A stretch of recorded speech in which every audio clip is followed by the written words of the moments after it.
Hello छात्र छात्रीসকল যিসকলে 2026 matric exam দিবা আৰু তোমালোকে বহুতে মোক এছএমএছ কৰিছে যে তোমালোকৰ এইবাৰ তোমালোকৰ কোনখন পেপাৰ এইচএসএলসি 2026 কোনখন পেপাৰ তোমালোকৰ টান আহিব।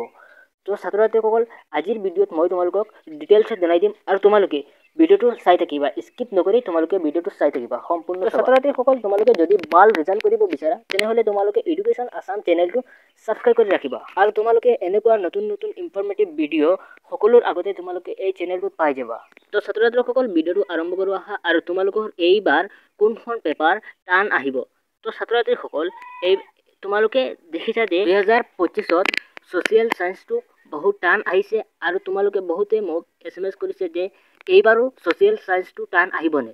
তো ছাত্ৰ ছাত্ৰীসকল এইবাৰ তোমালোকৰ সোশিয়েল সায়েন্স টান নহয়, সহজে হ'ব আৰু তোমালোকে সোশিয়েল সায়েন্সৰ তোমালোকৰ কনসেপ্টবোৰ বুজিব লাগিব, ভালদৰে পাৰ্টবিলাক পঢ়িব লাগিব আৰু তোমালোকৰ এইবাৰ সহজ হ'ব, তোমালোকৰ টান নহয় এইবাৰ সোশিয়েল সায়েন্সটো। আৰু ছাত্ৰ ছাত্ৰীসকল 2025ত যিসকলে মেট্ৰিক এক্সাম দিছে তেওঁলোকৰ ইংলিছটো টান আহিছে আৰু এইবাৰ তোমালোকৰ টান নাহে, সহজে হ'ব, ইমান টান নাহিব, তোমালোকৰ সহজে হ'ব।